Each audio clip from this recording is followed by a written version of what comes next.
This is the Good Government Show.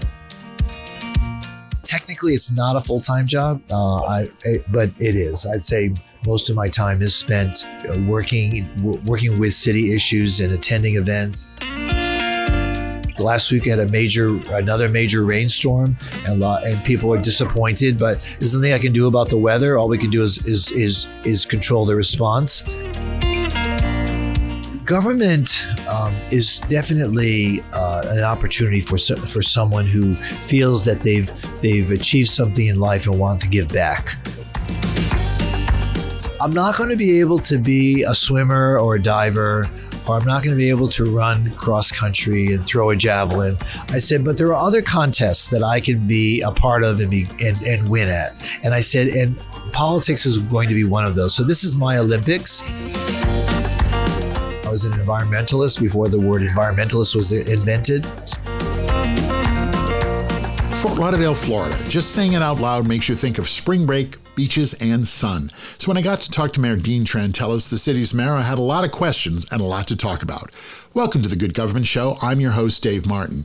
First, help us share the message of good government by liking us and sharing us where we are on Facebook, Instagram, and Blue Sky. Please share us with your friends and don't forget to review us. Let's get everyone excited about good government. Well, I could spend hours talking about Fort Lauderdale. As you'll hear, I used to live close by and spent many days and nights in the bars and the beaches of the city. And you'll hear about the world-famous and legendary Elbow Room. Well, we'll talk about that later.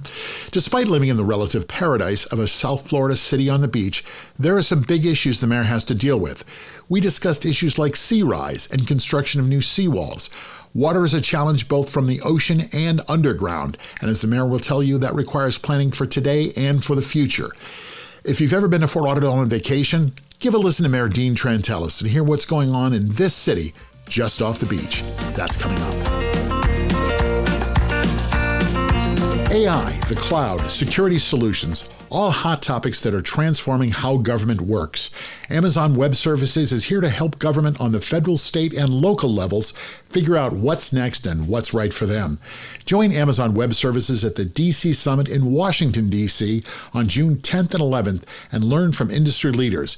You can participate in technical sessions and get hands-on training. You can hear directly from AWS experts who understand what government needs and network with others who are working just like you.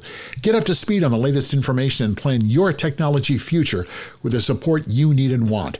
Register now at aws.com/DC Summit, and I'll see you in Washington. AI isn't the future of government, it's happening now. Let Polimorphic power your government with AI like other agencies are already doing. Polimorphic helps you power resident-first service to streamline requests while reducing staff workloads and speeding up how your citizens get answers. It's a secure system that's built for government. You'll see immediate results with more informed citizens. Want to see how AI can help you power a service-first government? Visit polymorphic.com. That's polymorphic.com. County government affects more people than any other form of government.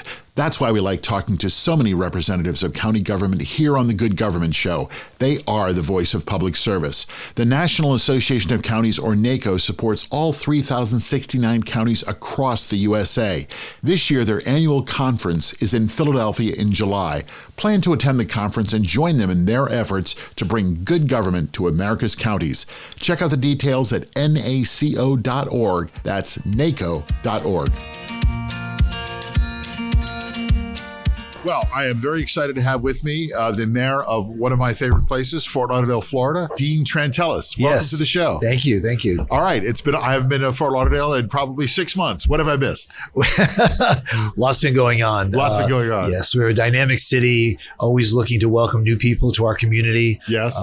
We embrace the diversity of cultures that have found their home in our city. Right. And we continue to try to attract people from all walks of life. And it's a great city to just have a good time in. It is a great city to have a good time in. I lived in Miami for a very long time, and I spend a lot of time now in West Palm Beach, and I often go back to Fort Lauderdale. beautiful beaches. Thank you. We do have the Beautiful best beaches, and they're very accessible to people. Yep. They're not cordoned off by by condo developments and things like that. We have a large area public beach, and the great thing about Fort Lauderdale is that it's for everybody, all price ranges, all affordabilities. Families. We have a wonderful yachting community. Certainly, Yes, you do. Every fall we have the international boat show, which is the biggest in the world, and brings a lot of people from really everywhere in the world. So Yes, it does. Yet we have other things going on. We have the Tortuga Festival, which is one of the largest country western music festivals in the country, it's a that should be in Davie. well, it's important. They don't have the beach we have. That's true. So Davie's in West Broward. And yes. So we have a beautiful beach. It's right there on the water. It's 3 days of great music and great performances. And then everything in between. Right now it's June. It's Pride Month throughout the country. And certainly our communities are celebrating the LGBTQ community. So it's there's always something going on. It's good family fun, and now we're at the edge of our seat because we're supporting our team, the Panthers, the Florida Panthers. Yes. One more game, and we're hoping we're going to clinch the Stanley Cup. Everybody is really excited, and the watch parties are jam packed with people. And again, it's just a lot of good family fun here in our community. Fort Lauderdale's in Broward County. You have a new Major League Rugby team. We have actually. Is that in Lauderdale? No, that's in Miami. It's in Miami, but they play in Fort Lauderdale. Right. Yeah, and we're very excited about that. The Sharks. Yes. And I went to one of their games a couple of weeks ago. Yes. Good. And it's that plus we have Inter Miami Beckham. That's that their soccer. They play. They're labeled Miami, but they play in Fort Lauderdale. Leo Messi lives in Fort Lauderdale. Many of the star players live in Fort Lauderdale. So that plus our beautiful aquatic center. We just completed the largest dive tower in this part of the world. So the Swimming Hall of Fame. Swimming Hall of Fame. Yeah. Yep. So we have soccer. We have swimming and diving. We have hockey. We've got a lot of things, and now we're building a beautiful new pickleball center. Be 44 pickleball courts. Of course you are. Of course, right? Where's that going to be? With in southern part of our city called Snyder Park, and it's going to be a tournament available for tournament play around the country and around the world. The people that are building it are going to have a beautiful restaurant and clubhouse. So it's exciting. All these people are investing in our community, and we're very, very, very proud and very, very happy to partner with them. You've left out the Fort Lauderdale Rugger Fest and the Fort Lauderdale Knights rugby team. Well, they play in Fort Lauderdale. Everyone who listens knows I'm a rugby player. Yeah, but they play in Fort Lauderdale. They just their name is still Miami Sharks. So. No. The Fort Lauderdale Knights is your local the team. Knights. Yeah, we have the Knights, right. Of course. They've been hosting the Rugger Fest. I probably played it 20 times. Yeah, and again, great people. Right. Wonderful to have them in our city, and the good thing about it is that there's always something great happening in our city every weekend, even during the week, and it's a good opportunity for people to come and visit, enjoy. But at the same time, we're finding a lot of young people are moving there to start a career, build a family, and we're seeing more and more of that. Our population continues to grow, especially with young people in their 20s and 30s, and they are populating all the new restaurants. So it's really fun and exciting to see the next generation come and build Fort Lauderdale. And I go back to spring break Fort Lauderdale. The Elbow Room, I think, is the only place that's still there. It's still there. The Elbow Room is still there. The iconic Elbow Room. I stopped in January, I think. And it will be there forever, even beyond I hope so. We're gone. Even though everything around it will change. The beach has matured over the years. It's become... Well, I go back to spring break, where the boys are. And we still host spring break. There are a lot of college kids that still come every spring. It's a little different. You're not spending $200 a week for a hotel room. Yeah. So it's But we do, but we do Lauderdale shut it down for a few years in the 80s. Right. Yeah, we shut down the whole idea of spring break because it was just making a mess of the city. It wasn't really it wasn't productive for anybody. So and then the city fathers at the time, wanted to change the branding of Fort Lauderdale, and they have. They're more upscale. Sure. We have Ritz-Carlton, Conrad, Four Seasons. We have all the big branded hotels there, multiple Marriotts and the Hilton. So, but again, they're priced for everybody. Boulevard has changed dramatically. And it's now it's a restaurant. Galleries. It's a whole street, cross streets, right? And it's beautiful. And it's populated with people of all ages. We have young people. We have the older folks that still come there, and it's great. It's fun. It's exciting. It's safe, and you see a lot of Lamborghinis and Maseratis driving up and down the street. Well, I was up in West Palm Beach, and one of my good friends was in Miami. We met in the middle on Los Olas. Yeah, and it's a great place. It's unlike any other. Like Worth Avenue is well known, but it's kind of quiet and stodgy, and yes. and we're not quite sure where to go in Miami anymore. Lincoln Road used to be a thing, and Ocean Drive used to be a thing, and no one goes there anymore. Well, I used to go to the Grove, but that's the Grove. Yes. That was in the day. Yeah. Yes, I'm old. Yeah, but the Grove is really a beautiful place. It's coming back into its own again. I hope. Yes, it is. But every city is doing their best. I was talking with Mayor Suarez yesterday and how we don't compete, we complement each other, and we cater to a different pool of visitors. So it's exciting. South Florida is really a happening place, and we're very happy to be a part of it. It's one of my favorite places. It's paradise, but there's trouble. I know that one of the big problems plaguing South Florida and Fort Lauderdale is water. Mother Nature. Tell her to pack her bags and go home. That's not happening. So how do you fix this? How do you manage this? I mean, I know that high tides and heavy rain, the streets flood. Well, I can't push back, the climate change. We're going to see more frequent and more intense storms. That's going to happen around the world. I just noticed on the TV this morning where it's 125 degrees in Saudi Arabia. Okay. I mean, that's not with the heat index either. No. So we're seeing extreme climate conditions now throughout the world. The city of Fort Lauderdale is investing hundreds of millions of dollars, and I'm not exaggerating, literally hundreds of millions of dollars in infrastructure to create a more resilient city where we have storm drains, and we have the ability to withstand some of these major storms. But in April of 2023, we got a rainstorm of 26 inches in 5 hours. I mean, there's no city in the world that can push that back in a timely fashion. So we dealt with it. A lot of families were displaced. We thank the state government, the federal government for pitching in and helping people, resettle. But that's the reality, and today we continue to invest. We're investing in a new water treatment plant. Our sewer system is being completely renovated and restored. But we things that should have been done years and years ago, we're trying to, do it now, catch up with the past. And we have no choice. We have no choice. We have to deal with this. Right. Now. So we are dealing with it. We're not putting it back. We're not waiting for the federal government to fund it. We've been issuing bonds, and little by little, we'll get some federal relief. But the reality is, we just pushed forward, moved ahead, and start to get this stuff done. And that's important because you cannot sustain growth if you don't have the infrastructure to support it. And so we realized that people are moving to Fort Lauderdale. We're getting, I'd say, 25,000 people in the last 2 years have moved into our city. So we're building more housing. We continue to build more housing, which as the price of housing continues to grow, we're hoping that the increased inventory will level off the price point of people wanting to move into our city. And that's starting to happen. So we're excited about the future, but the present is fun too. And Are you doing stuff like seawall construction? The city is rebuilding all of its seawalls. We've changed the law about new construction. People have to raise their seawalls if they're on the water and they're building a new home.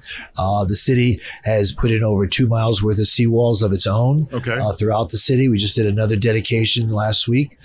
So seawall construction is important. But again, a lot of it has to do with individuals, private homes. They have to build their own seawalls and raise them up and make them secure. But it's still a great place to be. You know, like I said, we're the yachting capital of the world. We're a huge tourist destination, and we like to think that there's something for everybody. Sold. Okay. Sold. Are there places where you're not allowing people to build now? Oh, of course. We try to maintain the integrity of our single-family home neighborhoods so that there's no intrusion of development into these homes. We more or less focused all the new development in the city center. There's a lot of vacant land in the city center for many decades. And so we have an area called Flagler Village. It's essentially the core of the city, and that's where most of the development is taking place, the high-rise development and rental and condominium development. So we do concentrate in certain areas so that people that have lived there for years are not going to have intrusion into their single-family homes. Now, having said that, we have to be careful with the state legislature in Florida is finding that, hey, you know what? It's not so bad to keep adding more square footage to the single family homes. So there is a statute now that permits people that own single family homes to add onto their homes in violation of our existing zoning laws that permit intrusion into the setbacks, that allow more square footage within a certain building lot. So, and that's a little difficult for me to accept because while many people say, oh, it's to bring in the mom and, dad and the brother-in-law and all that. We know better because we know that extra room is going to be for vacation rentals. They're going to rent that out. Yeah. And that's become the scourge of most cities, especially popular destination tourist resorts like Fort Lauderdale. So many of our neighborhoods, even our, no matter what the price range of the neighborhood is, you see more and more vacation rentals, and I do not want to see this as a burgeoning cottage industry where people add another room to their house saying it's for a family member, and in fact they're just going to have a separate doorway, and that's going to be a vacation rental. So it's a challenge. Are there places that you're concerned about in Lauderdale with sea rise specifically? Well, along the water, obviously. So sea level rise will continue to be an issue. Building seawalls, like you suggested, the city on all of its property will have higher seawalls.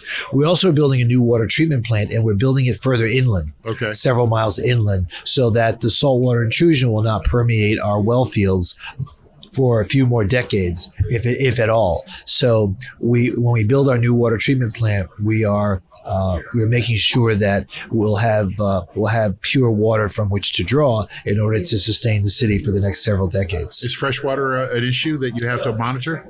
Freshwater is always an issue when you have rising sea levels because we have a permeable subsurface. And Fort Lauderdale, for people who've never been there, you have miles and miles of canals and intercoastal area and the intercoastal. And we sit on what's called the Biscayne Aquifer, from which we get our fresh water. So not only are we having rising sea levels, but we have water from underneath that keeps coming up. Yes. So we're getting hit from multiple directions. But we have a plan. And we're putting it into effect. We're just hoping that climate change will somehow level off or be reversed, so that we're trying to become more of a zero carbon economy, and we're doing our best to work with state and national leaders in order to move in that direction. But when you have a governor that has excised all the phrases climate change from the state statute books, it's kind of difficult to work with people who somehow are in denial. So we're getting there. Yes, it is. South Florida has always had immigration issues. I think every state has immigration issues. Yeah. I mean, we definitely are. South Florida is a South American, Central American destination. Well, I always say Miami is the capital of South America. Yes, I've heard that. So we do have immigration challenges with Haitians, Cubans. Those are the people most close. But the change in the Cuban policy has definitely diminished the amount of Cuban immigrants that we've seen in the last 10 years. But we do have Haitian folks that have made their way into our state, and just people from all over the world are finding their way. I mean, you don't have to come in on a boat anymore. You come in business class. True. People still come in one way or the other. You don't it's have not to like the Keys where a boat shows up yeah, with 30 people. People are under that mistaken impression that all illegal immigration is on a rickety old boat that comes from some Caribbean island. Right. That doesn't happen. That does happen once in a while. That's not where most of the illegal immigration is coming from. These are real people trying to get away from their countries, Venezuela, less from Colombia now, but certainly a lot of South American countries, Mexico. And interesting, we're finding that some of or a good portion of the Mexican sourced immigrants are not Mexican. They're Turkish. They're Syrian. They're coming through Mexico because the word is out that that's an open border. So we're seeing people from all over the world finding their way into the U.S. From places you least suspect that they would be coming from. So when one drives up A1A yes. in Fort Lauderdale, all they see is beautiful beach on one side and beautiful hotels on the other side. What's the biggest problem you face? The popularity of the city, That's a problem. For people who love Fort Lauderdale, that's a problem for you. Well, trying to manage growth. And it's probably one of the few cities in the entire state that has that beautiful drive that goes right along the ocean. And it's a beautiful ride. It goes for like 1.5 miles. And the hotels on the other side, they have the best view in the whole state. It's different than Miami Beach, where the hotels are much further back from the beach. You don't really see the beach much, and I just think that managing growth is the biggest challenge, making sure that our infrastructure can sustain the growth and just keeping people safe. Luckily, that means water system, that means schools, that means parking, that means social services, it means police. All of that. Yeah. We've increased our police force, we've increased our firefighters, we've increased our homeless outreach staff, we've increased all levels of service for all walks of life, and we've maintained a pretty low crime rate throughout the city, probably the lowest in 20-25 years right now. So we're very pleased at that. We have a new police chief, great guy, a new fire chief, also great guy. So they all work together and hopefully make the experience coming to Fort Lauderdale a place they want to come back to. I certainly want to come back. How long have you been mayor? I'm in my 7th year now. Okay. And I'm running for re-election this November. It'll be my last term because we are term limited. Okay. And so looking forward to finishing up some of the projects that we got started now. And then I'll be happy to pass the baton to the next generation. What got you into this? What were you before mayor? I've always been politically involved. I majored in political science at Boston University, and so politics has always been in my blood. But I got much more active when in the 1990s when the equal rights movement for the LGBT community started to percolate in Broward County, and that's what I got more involved in, and I became an activist at that time. We were able to get some laws changed back then, and ever since then I just continued my activism. Okay. And activism as mayor. As mayor. It's always good to have a seat at the table, I'll tell you. All right. Well, since we're talking about government, we're going to talk about good government. We're going to do that in just a minute.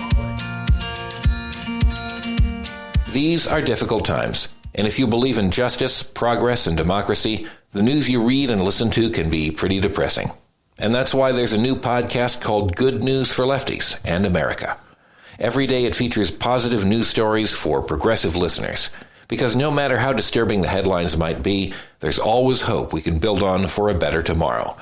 Good News for Lefties and America. Listen on this platform at goodnewsforlefties.com or wherever podcasts are heard. So this is our good government questionnaire. We're going to get to your philosophy of government. Oh, We're going to God. find out all about you. Test me. I'm going to test it. Yeah, it's an easy test. Well, maybe not. You're a mayor, 7 years. Define good government. Define good government? Yes. Good government is honest government. Being honest with the people and having honest goals not being unduly influenced by lobbyists and vendors who are always trying to push forward their agenda. Just trying to do the right thing for the overall good of the community. And like I said, just being honest with the people. If there's a problem, come out and say there's a problem. If there's a real solution, try to draw that solution from the community and not try to impose it on people. How can you tell if you're doing a good job, if you're delivering good government? Well, they'll reelect you. Right? Well, that's every 4 years. What about next Thursday? That's the biggest metric. At the end of the week, how do you decide if you've done a good job?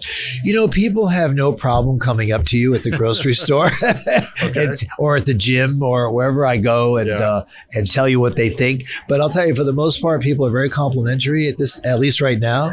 And they're very happy with the direction that we've taken with the city. You'll see a few people that are disappointed, and like last week, I had another major rainstorm, and people are disappointed. But there's nothing I can do about the weather. All we can do is control the response, and I think our public works department really did a great job, and our acting city manager together, making sure that as few people as possible were impacted. If people don't feel like you're doing a good job, other than voting you out of office, what should they do? Well, what they do now is they send me emails. Okay. And we get a lot of emails every day, and we respond almost within the same day. People looking for answers, people looking for solutions, people just looking for information. And I have a great staff that we work strictly on the emails, and I think people feel good that they're not being ignored, and we don't want to ignore people. We're there as public servants to try to respond to people's needs. It's a full-time job, Mayor? Technically, it's not a full-time job. But it is. But it is. I'd say most of my time is spent working with city issues and attending events. And do you have another job, or is this? I do have a law practice. Yes. Oh, you do? Yes. Okay. And so, are you an active law practice? I have an active law practice. Okay. What kind of law? I do what we call transactional work. So that's mostly real estate planning. I do some landlord-tenant litigation. Anything related to real estate is something that I do. The market's a little down right now, so because of the high interest rates. So once we get through this, we'll see more and more interest in the real estate end of my practice. There was the famous apartment collapse. Was that in Fort Lauderdale or Broward? No. That was in Miami-Dade. Sorry. That was in Surfside. Right. And North Miami. Yes. It's not North Miami. It's in Surfside. Okay. It's a different city. Not North Miami Beach, separate city. But yeah, yes. Exactly. I'm from South Dade. Okay. so that's North Miami. Surfside is a different city. Yeah, okay. It's a small city. Did that cause you to take a look at what you were doing and your Well, absolutely. Absolutely. Our county also a little slow on the take, but they eventually realized that they needed to change their rules. And so we definitely have stronger requirements for especially older buildings, 30, 40, 50 years old. Right. The state also got involved, and they set new regulations. So we're at the Conference of Mayors, and we're right out here in public where everyone can see us, and sometimes it gets This is Tom Cochran, the CEO. Good. So anyway, yes, sir. You're an elected official. What would you like people to know about government from the inside? Government is definitely an opportunity for someone who feels that they've achieved something in life and want to give back. Okay. And or it's for somebody that is looking to achieve something and thinks they can do it through public service. And I think that these opportunities are there. But the way you get involved in government is to get involved with your neighborhood, with local associations. Let people know who you are, and let people feel good about you. And I think it's a very fulfilling opportunity to do the kind of good stuff that you feel good about doing. And I think that having been in government now for 18, 19 years now, it's really been a very rewarding experience. And once my term is concluded as mayor, I'll feel that it's been a good lifetime endeavor, and I'll be very proud of what I've been able to do. It will be a good run. What's the best part of being mayor of Fort Lauderdale? The best part about being mayor is opportunities that it offers you, being able to come to events like this, the U.S. Conference of Mayors, meeting with other mayors, traveling to other cities. And a lot of people give a lot of respect to the person who is mayor, and it's very endearing and flattering, and especially in your hometown, people they always want to have their picture taken with the mayor, and it's All right, good. a lot of smiling, so it's fun. Is your picture on the wall of various diners and restaurants in town? The mayor right here. Not yet. What's the hardest part of being mayor of Fort Lauderdale? The hardest part of being mayor is, trying to satisfy everybody, and I've come to learn long ago, you're not going to make everybody happy. No, you're not. So I do my best to simply, accomplish what I think is in the best interest of the community overall, and not get caught up in the minutia of dissident opinions that oftentimes, I think people just post negative things just because they feel they can, and they're not really engaged in the issue, but they just want to voice something and get the attention of others. That's the hard part. So you don't read those comments. Do you read your press? I read the press. I don't read the internet comments. What about the opinion columns? Yeah, of course. All right. Leads me to my next question. Where do you get your news from? I get my news from newspapers. I get my news from. Do you still get the Sun Sentinel delivered I still to your get door? the Sun Sentinel delivered to my door, as well as the Miami Herald. Good. But I find that fewer and fewer people read them. Yes, they do. So sadly, a lot of people get the newspaper online, and Right. That's another way to get the same news. But unfortunately, the newspapers have cut back on their newspaper staff. Yep. So we don't have the quality of reporting that we used to. The Sun Sentinel still has a couple of really, really good people there, and we work closely with trying to get the news out through them. But it's by word of mouth. I sometimes go on the internet, Facebook, Instagram, to see what people are posting about newsworthy events. I just don't read the comments. Well, as an ex-newspaper man, one of the reasons we started this was because, back in the day, there were probably 3 reporters at every town council meeting, and you probably don't have that anymore. We have one. Yeah, one. And she's good. She reports things well. We have a columnist who says he's not a reporter. He's just an opinion maker. I think he's a gossip columnist. Okay. That puts together an opinion piece that is often based on a lot of misinformation, but that's another story for another time. Okay. Who's your political hero? Who inspired you? My political hero? I don't think there's any one political hero. Okay. But I will say this, when I first decided to run for office, there happened to be, it was the summer of 2002. And I was watching the Olympics, and I said to myself, I'm not going to be able to be a swimmer or a diver, or I'm not going to be able to run cross country and throw a javelin. I said, but there are other contests that I can be a part of and win at. And I said, and politics is going to be one of those. So this is my Olympics. Okay. And that's what inspired me, just to know that I can still achieve, but in a different context, a different forum, and still do good and still try to be a good person as a result of it. Had you always thought about politics? You said you majored I've in been, politics. I say one of the early heroes that I had was Ralph Nader. When I was really young, and he started this organization called PIRG, Public Interest Research Group. Yes. And I was in high school, and it just got me much more. We were very concerned about the environment back then in the 1960s. Yes. And it was a big thing. And I was an environmentalist before the word environmentalist was invented. And I would say he was one of my early role models, wanting to pursue public interest goals, as he tried to get all of us, back then excited about those things. And then then there were other politicians in office. Hubert Humphrey was always a person I admired. And then all along the line, there were always people that both locally and nationally that I felt were good role models to follow. Did you want to be president when you grew up? No, never wanted to be president. No, and even now, Senator? less and less so. Okay. Politics has changed. Yes, it has. It's not as, I don't know, something about politics today that make it more difficult, and you really have to pay attention to the dynamics of politics. It's become, I don't know, maybe I'm becoming more.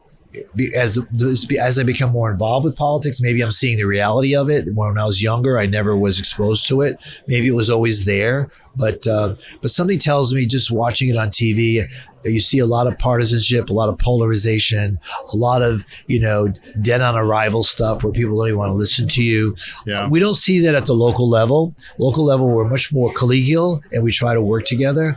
When you run for office, you have to get it done.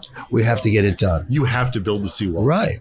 This is not, And we don't run by party affiliation either at the city level in Florida. At the city level, it's nonpartisan. So we don't fuss with partisan issues. I don't talk about national issues or state issues. I just focus on matters that I have some control over. Okay. I've been to Fort Lauderdale many times. This question is for someone I don't necessarily, for an area I don't know. What's your favorite place to dine? What's your favorite dish in Lauderdale? Look, you can catch some fresh tuna or some snapper or some dolphin right off the docks there. That's the point. You can fish for your own food. Yes. We have a lot of good restaurants in Fort Lauderdale now. I mean, it depends on how much you want to spend. I love seafood. Yeah. We have great seafood places. There are Greek restaurants, Italian restaurants, steak and seafood restaurants. I mean, there's really no one best. Every restaurant that I could think of has their standout dish. And is there a place you love with like the freshest catch? The freshest catch? There's the Lobster Bar. There's there's I don't know. There's just a lot of good restaurants that. Are you a Florida lobster guy? I prefer Maine. Okay. Yeah. And you do? But I do like something that New England doesn't have, which is stone crabs. I think stone crabs is better than lobster. Okay. And so I look forward to the stone crab season, and when I can afford it. They're very expensive, but I just think the meat is sweeter and juicier, and so I look forward to stone crabs when we have South Florida stone crabs. Yeah, can't go wrong. Right? Do you dive? Have you got on? No, I don't dive. No? I don't dive. All right, I've pulled a few up. Yeah. So this is the Good Government Show, and we always try to bring it back to good government. Give me an example of a good government project that you're proud of.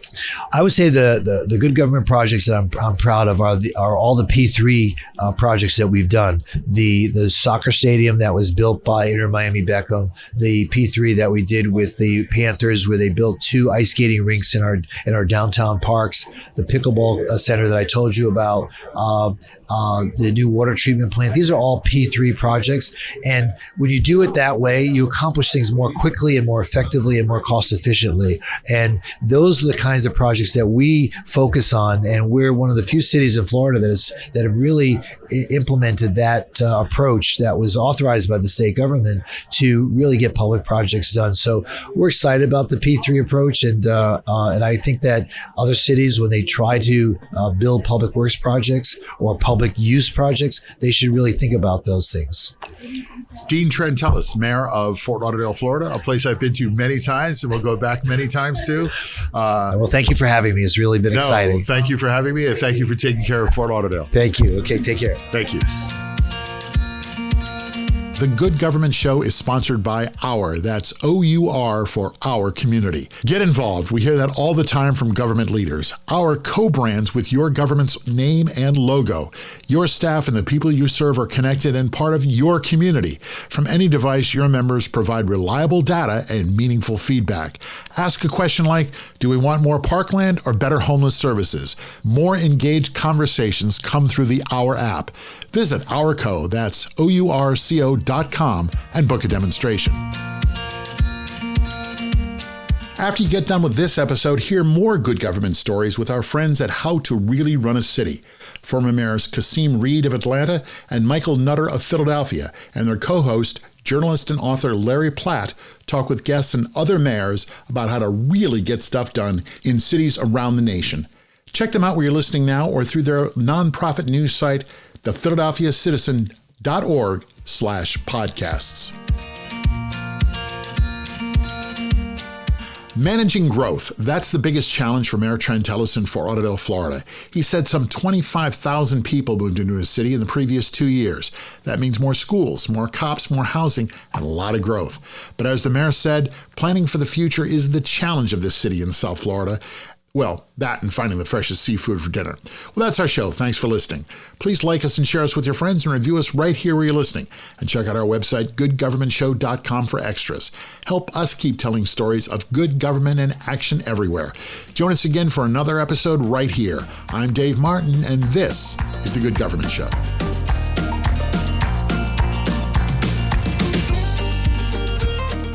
The Good Government Show is a Valley Park production. Jim Ludlow, Dave Martin, that's me, and David Snyder are the executive producers. Our show is edited and produced by Jason Stershic. Please subscribe, then share us, and like us and review us. That's the best way to make sure we're able to keep telling these stories of our government working for all of us. Then listen to the next episode of The Good Government Show.